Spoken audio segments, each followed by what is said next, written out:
Good morning, everybody. Today we are going to start English grammar. तो आज हम लोग जो है इंग्लिश ग्रामर को एकदम बेस से पढ़ेंगे, पर उसको पढ़ने से पहले हम आज पानी जो एक हमारे जीवन का एक बहुत ही महत्वपूर्ण तत्व है, इसके बिना हम जी नहीं सकते हैं। तो उस पर एक छोटा सा बहुत ही प्यारा गीत है, तो उसके साथ ही हम लोग क्लास को स्टार्ट करेंगे। पानी रे पानी तेरा रंग कैसा, जिसमें मिला दो लगे उससे जैसा। पानी रे पानी तेरा रंग कैसा। तो देखिए, पानी का कोई रंग है नहीं, आप जिसमें भी मिला देंगे वैसे वो लगने लगता है ना। तो ये पानी का क्या है, क्वालिटी है। हर वस्तु का, इस नेचर में हर वस्तु का क्वालिटी है। तो ठीक है, हम इसी पर जो है अपने क्लास को स्टार्ट करते हैं, और हमें आशा है कि वीडियो आपको पसंद आएगा। अगर पसंद आए तो शेयर और सब्सक्राइब जरूर करिए। चलिए ठीक है, हम स्टार्ट करते हैं आज का एक क्लास।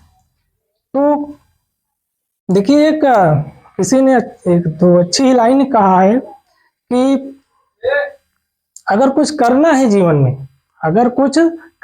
जीवन में, तो भीड़ से अलग होके चलिए ना। तो भीड़ से अलग होके चलिए। भीड़ तो साहस देती है पर पहचान छीन लेती है ना।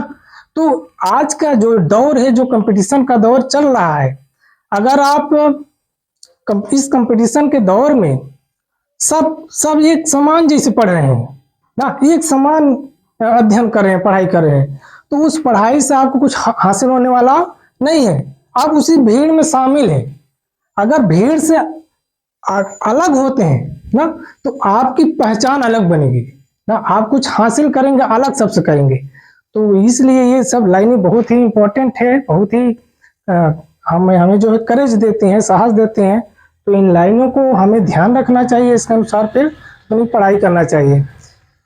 हमने पहले भी आपको एक सिद्धांत बताया, पढ़ना है तो पहले 2-3 बातें अपने दिमाग में एकदम फिट कर लेना है कि हमें थोड़ा ही पढ़ना है, पर जो पढ़ना है एकदम डिटेल से पढ़ना है। किसी प्रकार की उसमें कोताही नहीं बरतना है, मेहनत करके पढ़ना है। थोड़ा पढ़िए, पर जब वो पढ़ लें तो आपको लगे कि हमने आज कुछ पढ़ा है ना, आज हमारे पास कुछ है। तो इसी तरह हम लोग आज इंग्लिश का एकदम बेस से शुरुआत करते हैं। जैसे कि आपको पता है कि हम लोग जब बचपन में क्या पढ़ते हैं, इंग्लिश में लेटर पढ़ते हैं। क्या पढ़ते हैं? क्या पहले हम लोग शब्द बोलने लगते हैं या लिखने लगते हैं? नहीं। तो सबसे पहले हम जैसे हिंदी में पढ़ते हैं का खा गा पढ़ते हैं, और अंग्रेजी में आते हैं क्या पढ़ते हैं? ABCD पढ़ते हैं ना, जिन्हें हम अंग्रेजी में क्या कहते हैं? लेटर कहते हैं ना, लेटर्स कहते हैं ना। हिंदी में अक्षर कहते हैं। तो आपसे कोई ये पूछ ले ना, आप अगर टॉपिक को डीपली पढ़ेंगे तो हर टॉपिक अपने आप में एक समुद्र है, हर बिंदु अपने आप में एक समुद्र है ना। तो इसी तरह से आपको पढ़ना है, समुद्र जैसा ज्ञान लेना है ना। तो लेटर, अगर कोई आपसे पूछे कि लेटर क्या होते हैं, तो क्या बताएंगे आप? किसी पता है? बोलिए। Letter is the unit of the language. Very good. ठीक, बहुत अच्छा। तो इन्होंने कहा कि लेटर जो है भाषा की सबसे छोटी इकाई होती है। Letter is the smallest unit of a language ना। लेटर जो है यानी अक्षर जो है भाषा की सबसे छोटी इकाई होती है। तो जो हम लोग ये पढ़ते हैं ना, ABCD, ये सब क्या है? लेटर है। ये सब क्या है? लेटर है। अगर हम इन्हीं लेटर को एक क्रम में व्यवस्थित रख दें, एक क्रम में रख दें, एक सीरीज में रख दें ना, सीरियल में, जैसे ABCD ये क्रम है, Z तक लिखते हैं। और इन्हीं को अगर हम एक सीरीज में रख देते हैं, तो इन्हीं को एक नया नाम, जब भी कोई नया निर्माण होता है, नया काम होता है, तो उसका नाम दिया जाता है। अंग्रेजी का एक सूत्र समझिए ना, ये मूल मंत्र है मानिए। तो ये एक नया काम हुआ, तो इसका ही नाम का रख दिया गया अल्फाबेट ना। इसे हिंदी में क्या कहते हैं? वर्ण माला ना। तो अगर कोई ये पूछे कि अच्छा ये बताओ बी क्या है, अल्फाबेट है कि लेटर है, तो आप क्या बताएंगे, लेटर है। तो लेटर और अल्फाबेट में अंतर क्या निकला, किस बात का अंतर है? वो क्रम से आता है। बहुत अच्छा, बहुत अच्छा ना। लेटर क्या है कि कहीं से भी आ सकते हैं, पर अल्फाबेट एक सीरीज है, अक्षरों का एक सीरीज, एक श्रृंखला है। इसी के लिए इनका नाम, जैसा काम जैसा गुण वैसा नाम रख दिया जाता है ना। इनका का गुण का दिखा कि ये एक क्रम में रहते हैं, एक श्रृंखला में, सीरीज में रहते हैं, ऑर्डर में, क्रम में रहते हैं ना, और एक ग्रुप में, श्रृंखला में रहते हैं। मतलब इसीलिए इनका क्या नाम रख दिया, वर्णमाला, वर्णों की माला, अक्षरों की माला को ही हम क्या कहते हैं, वर्णमाला कहते हैं ना। अक्षरों के ग्रुप को, ऐसा ग्रुप जो ऑर्डर में हो, क्रम में हो, उसी को हम वर्णमाला कहते हैं। तो लेटर और अल्फाबेट में दोनों क्या अंतर निकला कि ये कहीं से भी आ सकता है ना। लेटर ए से जेड कहीं से आ सकता है, वो लेटर है। पर अगर ये ए से जेड सीरीज में आ रहे हैं, क्रम में आ रहे हैं, तो फिर वो अल्फाबेट कहे जाएंगे ना। तो इस तरह से हमें पता है कि इस तरह से अल्फाबेट का निर्माण हुआ, मतलब उत्पत्ति हुई, ओरिजिन हुआ। अब इसी तरह से हम श्रृंखलाबद्ध तरीके से ना, एक सिस्टमेटिक ढंग से, जैसे हम ना किसी ऊपर चढ़ते हैं, कहीं पे छत पे चढ़ते हैं, तो फिर स्टेप बाय स्टेप चढ़ते हैं, तो हमें आसानी से छत पे चढ़ जाते हैं। पर अगर कहा जाए कि एक स्टेप छोड़ के तीसरा पे पैर रख दो, तो दिक्कत होगी, गिर भी सकते हैं वहां से। इसी तरह पढ़ाई को जब हम सिस्टमेटिक ढंग से पढ़ेंगे, स्टेप बाय स्टेप पढ़ेंगे, तो हमें रटने की जरूरत नहीं पड़ेगी ना। आप कहीं अच्छे से पढ़ा सकते हैं और आपके दिमाग में वो सिस्टमेटिक ढंग से अच्छे से बैठ सकता है ना। पढ़ाई को सरल बनाने के लिए क्या है, उसका सिस्टम पता होना चाहिए आपको। किसी भी काम को करने के लिए ना, आसानी से करने के लिए उसका सबसे मूल मंत्र क्या होता है, उस काम का करने का सिस्टम आपको पता हो ना, कि कैसे इसको हेल्ड किया जाए ना, कैसे इसको किया जाए। तो इसी तरह अगर हम सिस्टमेटिक ढंग से चलते हैं तो पढ़ाई में आपको रटने की जरूरत नहीं है। और आज ऐसे ही पढ़ाई आपको कामयाबी तक पहुंचा सकती है ना, कि एक सिस्टमेटिक ढंग से अच्छे से पढ़िए, समय जो भी लगे ना, उस समय में जो भी घंटा 2 घंटा आप पढ़ते हैं, जितना भी पढ़िए, एक सिस्टम से पढ़िए, मन से पढ़िए, ताकि बार बार वही चीजें ना पढ़ना। आज का कंपटीशन क्वालिफाई करना है तो इन बातों को विशेष ध्यान देना है, ना केवल अंधेरे में पढ़ते ही जाना, अंधेरे में तीर चलाना है, ऐसा काम नहीं करना है ना। हमें सोच समझ के, एनालिसिस करके, विश्लेषण करके चीजों पढ़ना है, डीपली पढ़ना है, विषय चाहे जो भी हो। आपका सिस्टम, आपका तरीका पढ़ने के, ये सारी चीजें होना चाहिए, ये बिंदु होने चाहिए। समझ में आया? हाँ, इन बिंदु को जरूर अपनाइए। तो इस तरह से देखिए, लेटर हम लोग पहले देखे कि लेटर क्या है। लेटर ना बताया गया कि लेटर जो है भाषा की सबसे छोटी इकाई है। फिर लेटर को एक क्रम में लिखते हैं तो फिर ये क्या बन जाता है, अल्फाबेट बन जाता है। अब अल्फाबेट को हम जब, इन्हीं को हम अल्फाबेट कहते हैं, जब इन्हें ए से जेड तक एक ऑर्डर में सीरीज में लिख देते हैं, अल्फाबेट बन जाता है।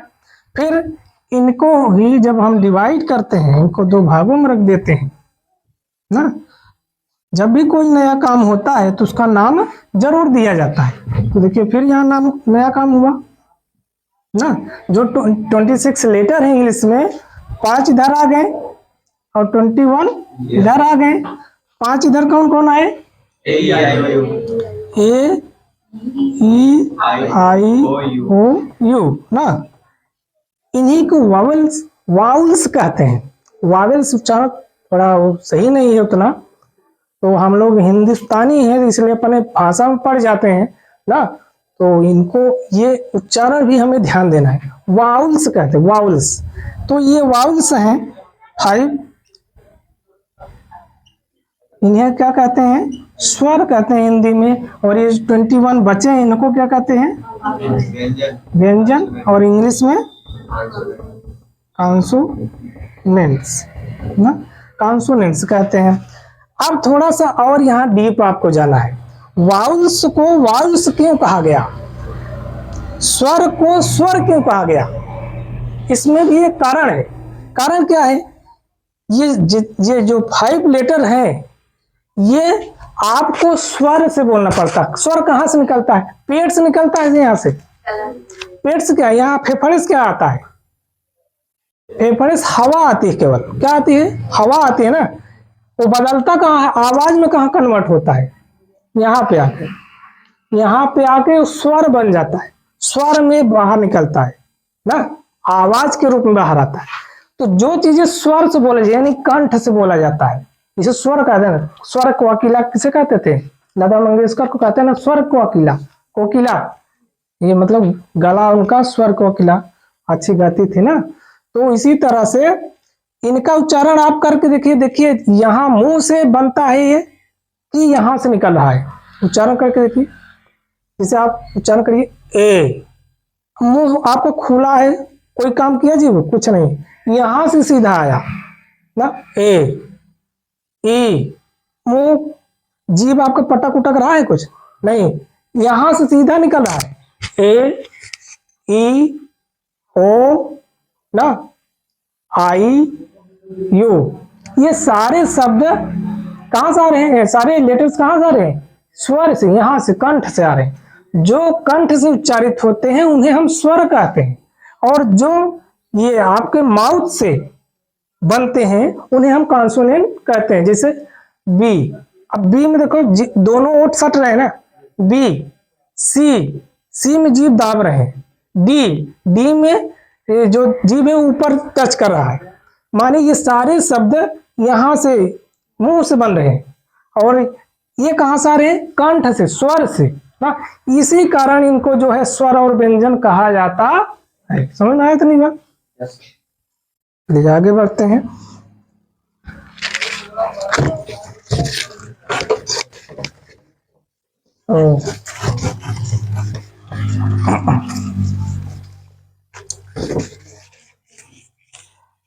तो इसी पर बीच बीच में हम लोग क्लास को इंटरेस्टेड करने के लिए कुछ ना कुछ ज्ञान भरी बातें होती रहेंगी।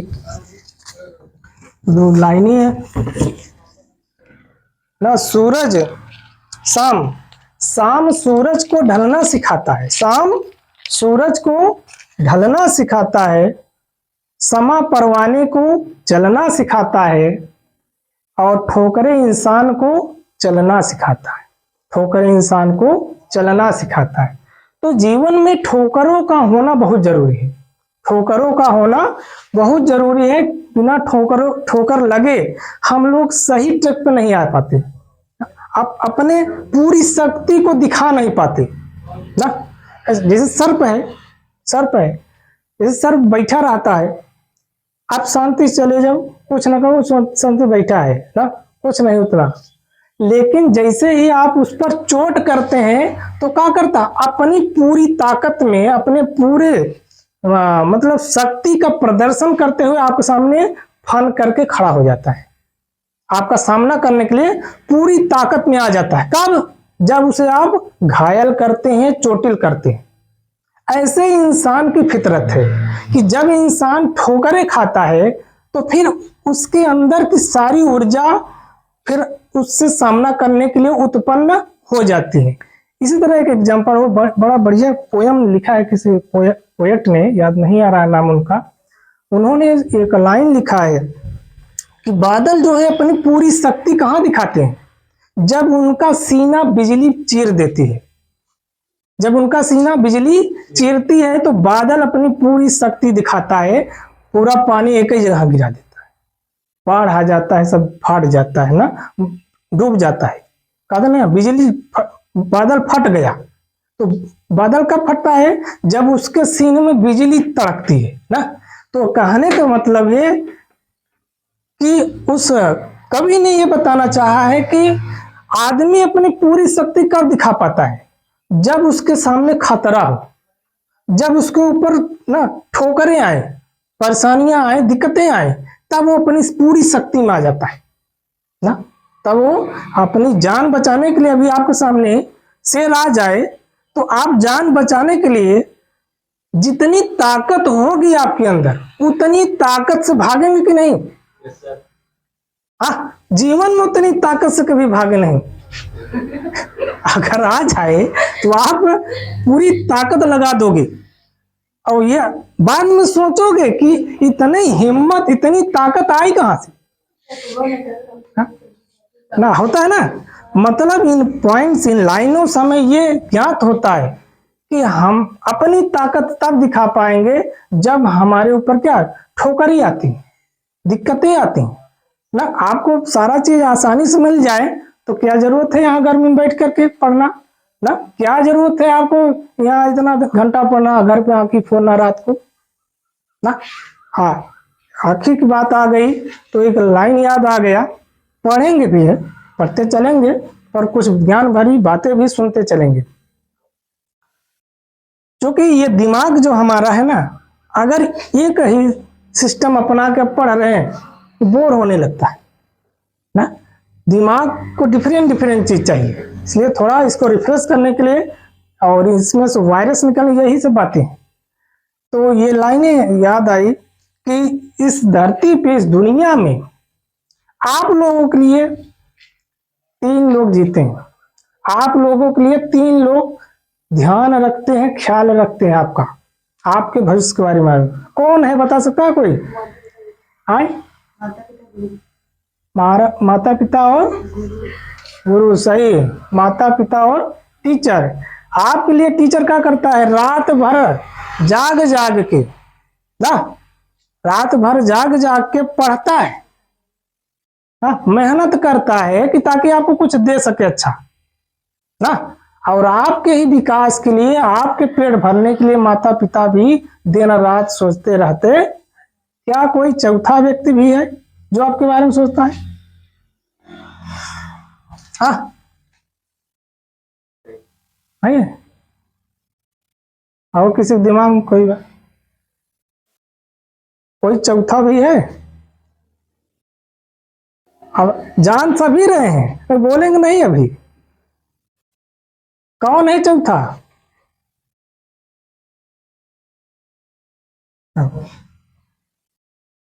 हाँ, प्रेमिका।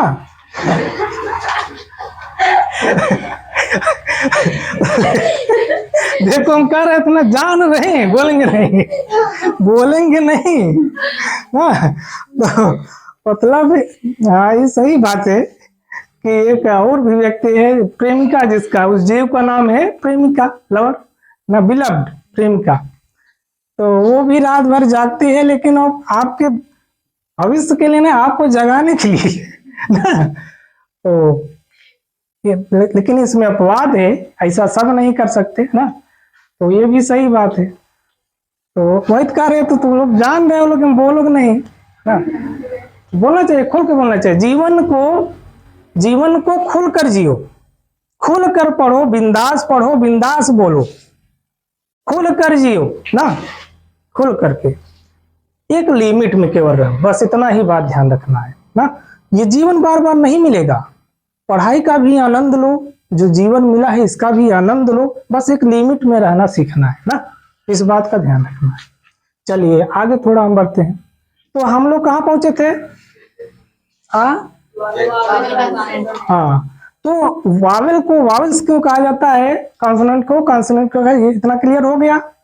ठीक, अब उसके आगे हम चलते हैं। मतलब लेटर आया, लेटर से अल्फाबेट आया, अल्फाबेट से वाउल कॉन्सोनेंट की उत्पत्ति हुई, वाउल कॉन्सोनेंट से किसकी उत्पत्ति हुई ना? वाउल्स और कॉन्सोनेंट ना से किसकी उत्पत्ति हुई? वर्ड, जिसे हिंदी में हम क्या कहते हैं? शब्द। देखिए एक सिस्टम से हम लोग चल रहे हैं, इसको रटने की जरूरत नहीं है आपको ना। तो वाउल और कॉन्सोनेंट जब हम मिलाते हैं तो एक शब्द की उत्पत्ति होती है, ओरिजिन होता है। हिंदी में ऐसा नहीं, हिंदी स्वर बन के जो नहीं, व्यंजन ही बन करके एक शब्द बना देते हैं। जैसे हम कहते कर, मत, चल, उठ, घर, पर, चल। हम लोग कक्षा 2-3 पढ़ते थे पहले ना, ऐसे ना, झटपट कर, ऐसा कुछ। हाँ, झटपट चल, कर, उठ ना, मत झटपट मत उठ खूब सो। तो इस तरह से, पर उस मतलब उसमें क्या है, उसमें कॉन्सोनेंट ही मिल करके वर्ड की उत्पत्ति करते हैं, पर इंग्लिश में ऐसा नहीं है, बिना मात्रा का कोई बन ही नहीं पाएगा ना। जैसे हम मान लो कुछ कोई शब्द लिखना चाहते हैं, हम लिखना चाहते हैं वर्ड ही, मान लो वर्ड ही लिखना चाहते हैं, अब बताओ इसमें स्वर व्यंजन दोनों है कि नहीं? अगर इसको हटा दो तो क्या कुछ अर्थ आया कुछ अर्थ? तो ये सिद्ध हो गया ना कि इंग्लिश में हिंदी वाला सिस्टम नहीं काम करता, मतलब इसमें स्वर व्यंजन दोनों ही मिलेंगे तभी ऐसा हो पाएगा। ठीक, तो वर्ड की उत्पत्ति किसकी हुई, कैसे हुई? वर्ड और कॉन्सोनेंट से। अब इसके बाद इसने किसकी उत्पत्ति की? अब यही शब्द जब हम कई वर्ड एक ही ना, हाँ, श्रृंखला में लिखते हैं,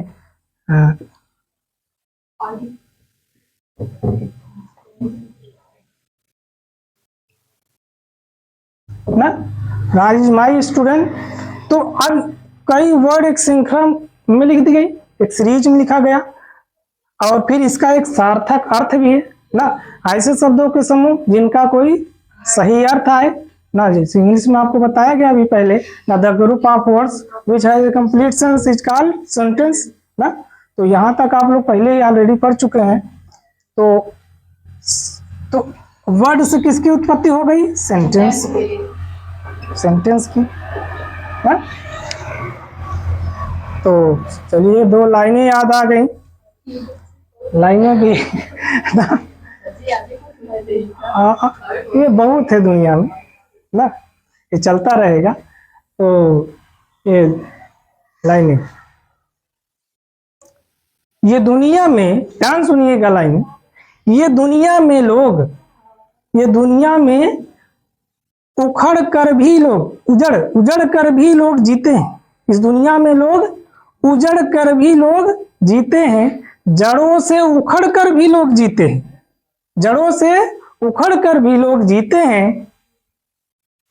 गम ज्यादा दिन तक नहीं रहता, गम ज्यादा दिन तक नहीं रहता, मोहब्बत में लोग बिछड़ कर भी जीते हैं। तो हाँ, इसका अर्थ सुन लीजिए, अर्थ ही सुनना है, हमको पता है इन सब चीजों में ज्यादा आप लोग इंटरेस्ट, आपका दोष नहीं है, आपका एज का, ये सबके साथ ऐसा एज की ये दोष है, दोष भी नहीं है, ईश्वर की देन है ना। तो ये इसमें जो भी शायर है कहना चाह रहा है कि दुनिया में लोग उजड़ कर भी, मतलब सब कुछ लुटा कर भी जीते हैं, उजड़ कर ना, उजड़ मतलब सब कुछ लूट जाए ना, और फिर उखड़ कर मतलब पूरी तरह से मनोबल टूट जाए ना, उखड़ करके, एकदम से उखड़ करके ना। और फिर कह रहा कि गम ज्यादा दिन तक नहीं रहता, क्योंकि सुख दुख तो ये नेचर की प्रकृति ही है, सुख के बाद दुख आना है, दुख के बाद ना सुख आना है, ये तो नेचर की प्रकृति ही है। तो वही कह रहा कि मतलब गम ज्यादा दिन तक नहीं रहता, गम ज्यादा दिन तक नहीं रहता, मोहब्बत में लोग बिछड़ कर भी जीते हैं। तो ये लाइनें हैं, तो हो सकता है आप लोग काम में आए। तो पर एक बात ध्यान रखना है कि हमें जीवन के हर पहलू को टच करना जरूर है, हमें जीवन का हर पहलू को टच करना जरूर है, पर एक सीमा में, पर एक सीमा में, तब तो आपके लिए हानिकारक नहीं होगा, लाभ पहुंचाएगा। अगर अनलिमिटेड हुआ तो फिर दिक्कत होगी ना। चलिए आगे बढ़ते हैं। तो कहाँ पहुंचे हम लोग? सेंटेंस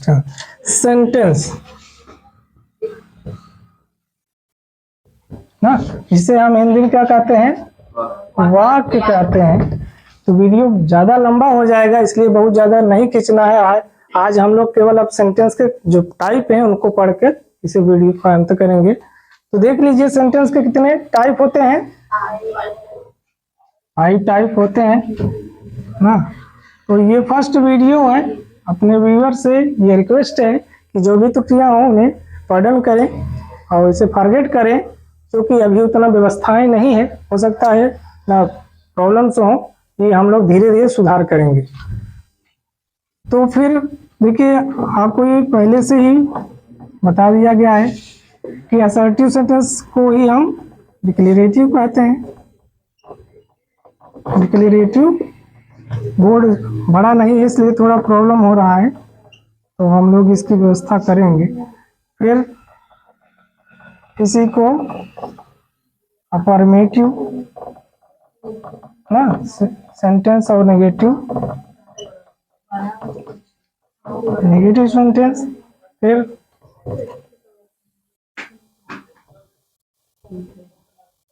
फिर आता है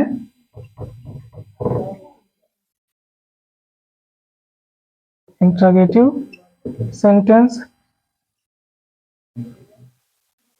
इंपरेटिव सेंटेंस ना,